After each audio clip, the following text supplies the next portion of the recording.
I am Ruth McEwen, Advisory Council member serving on the Northwest Senior and Disability Services Advisory Councils. I want to welcome candidates, incumbents, and Advisory Council members to the 2024 Candidate Interview Forum. This program features candidates and incumbents from districts serving Clatsop, Marion, Polk, Tillamook, and Yamhill counties, and is sponsored by our Senior Advisory Council and our Disability Services Advisory Council. Northwest Senior and Disability Service is a local governmental organization that provides Medicaid, Oregon Project Independence, Older Americans Act, and grant-funded programs. The mission of the Northwest Senior and Disability Service is to promote dignity, independence, and health, honor choice, and empower people. The assistance and support we provide to consumers includes information, assistance, in-home and community-based services, financial and medical help, meal site and home-delivered meals, options counseling, adult protective services, Medicare counseling, and peer mentoring, money management, as well as health and wellness programs.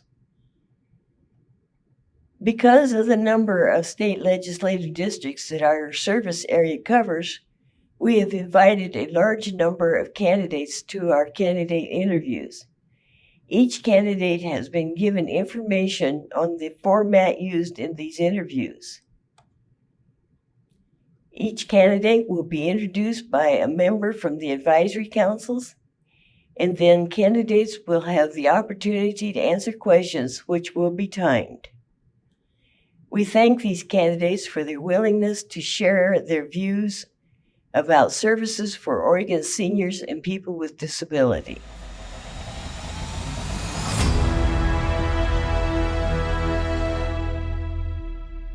Hi, my name is Judy Richards.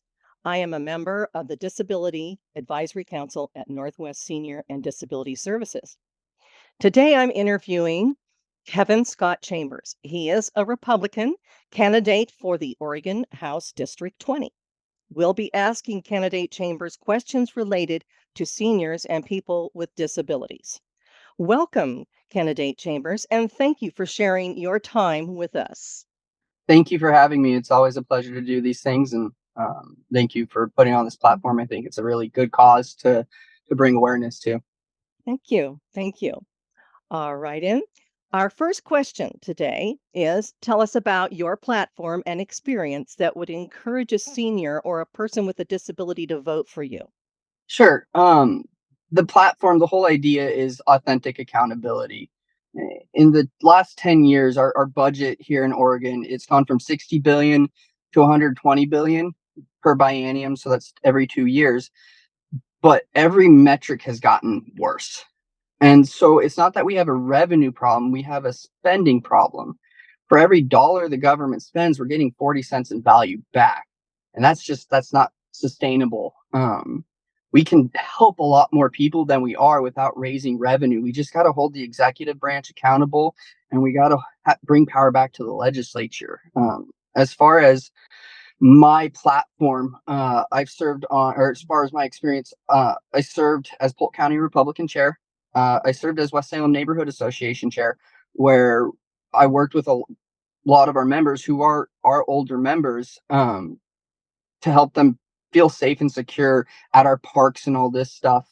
I don't know if you know where Wallace Marine Park is, but there's a lot of drug and crime that goes on there, and I help get resources so people can enjoy going out, like police resources, more police presence and stuff like that. As far as helping seniors, I know a lot of seniors and people on disability are on fixed income. Prices are going up. You're playing bill roulette, right? Which bill am I going to pay today? My opponent wanted to raise property taxes and allow the legislature to raise property taxes at an unlimited amount, which really hurts people who are with disabilities on a fixed income. And so just being responsible and fiscal with our money and reducing regulations to reduce costs of new housing for people is huge. Thank you. How would you prioritize state funding, including the funding that is matched with federal funds, such as Medicaid, for services to an ever expanding number of seniors and people with disabilities? Yeah, so I actually want to work to expand Medicaid and Oregon Health Plan, not just for seniors and disabilities, but younger people, other people on disabilities, younger people who need it. I myself have been on Oregon Health Plan, and it's a wonderful option for people who don't have the money. Again, it comes back to being fiscally responsible and spending the money. In 2020, I went on Oregon Health Plan, and it saved my life. It helped me get the attention I need for my mental health and my personal mental health disabilities. In 2021, I started a job, and it had really good health insurance. When I called Oregon Health Plan and I said, "Hey, can you take me off this Oregon Health Plan? I got insurance that's actually better than Oregon Health Plan." They renewed it for another year. And so when we look at it, that costs the taxpayers, tens of thousands of dollars that could have been used for other people who need it. So we got to change the practices on Medicare and Medicaid so we make sure the people who actually need it get it. And this again, just holding the executive branch and holding the people in charge responsible. I see. Okay. And our third question is, it's becoming increasingly challenging for seniors and people with disabilities to obtain housing, which is due to the constant rising of housing costs, the Hmm. insufficient supply of disability accessible housing. Hmm. What would you do on a state level to prioritize affordable but accessible housing? Sure. It starts with building incentives. If we look in Portland, you spend 100 to $150,000 on permits before you even build a house. So if we can start reducing, or even for even a 3 to 5 year period, SDCs, which are system development charges, the permits, lowering that will lower the cost of housing, which will bring in investors and incentivize building new housing. We also want to build up, not out. You look at Salem; they've been building out for so long. In Monmouth, they built Monmouth Commons, where they added 21 apartment units on a new building that they're building up now. We also need to roll back regulations from Tina Kotek and Kate Brown. And you can like them, that's fine. But Kate Brown put in regulations back in 2018 that by 2025, all new houses have to have solar panel plugins, even if they don't have solar panels, and they have to have electric car plugins, even if you don't have electric cars. That's adding $30,000 to $50,000 to the cost of a new house.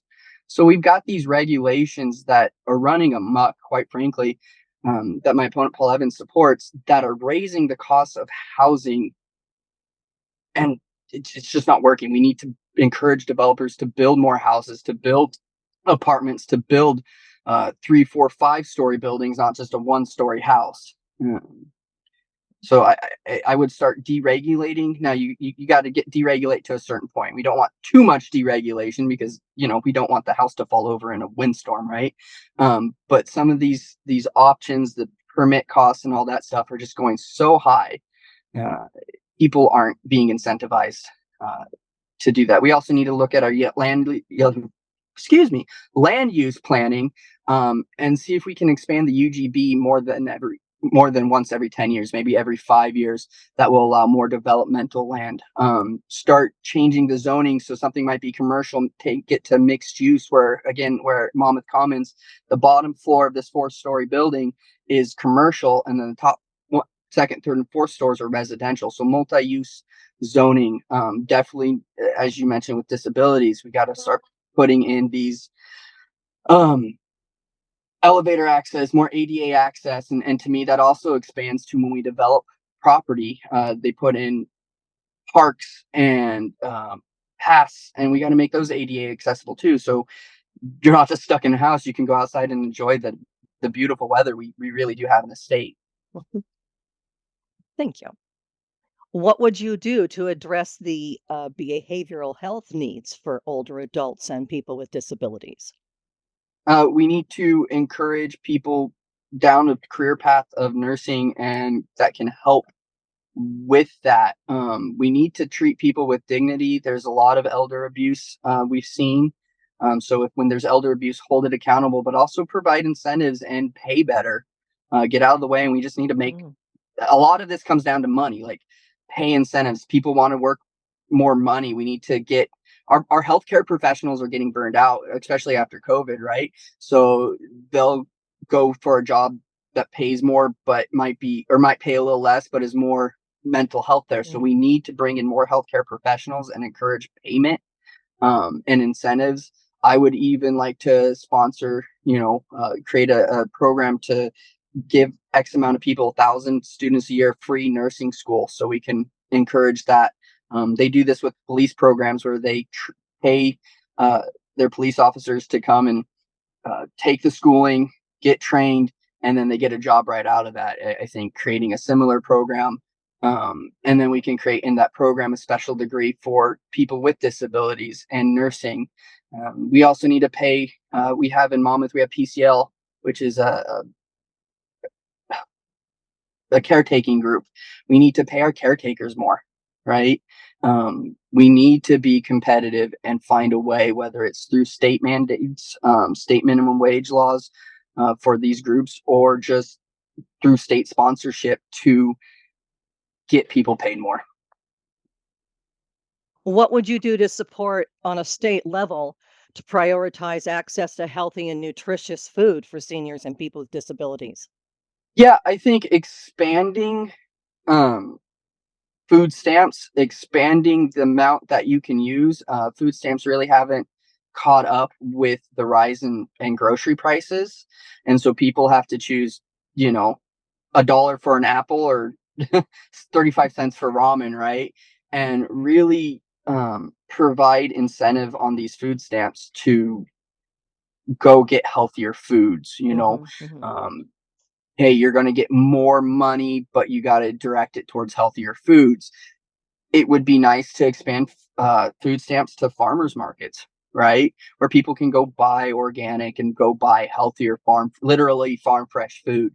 Um, and then just encourage, put programs and incentives for people to go get healthier food. And right now, a lot of it is cost prohibitive. The cost of living is so high right now versus the income that's come up.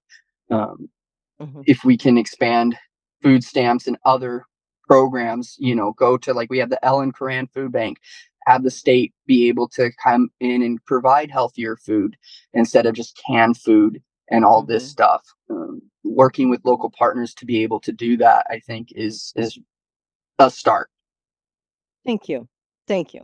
We've been visiting today with candidate Kevin Scott Chambers, and he is a Republican candidate for Oregon House District 20. Thank you, candidate Chambers, for joining us today for this interview. Thank you for having me. It's been a blast. It's been a pleasure. I want to thank the candidates on behalf of the members of the Senior Advisory Council and Disability Service Advisory Council of Northwest Senior and Disability Services for attending our candidate interviews. We hope the information that has been provided will help you make informed choices when you vote. The opinions expressed here are not endorsed by Northwest Senior and Disability Services. For more information or to get connected to services provided by Northwest Senior and Disability Services, call 1 866 206 4799.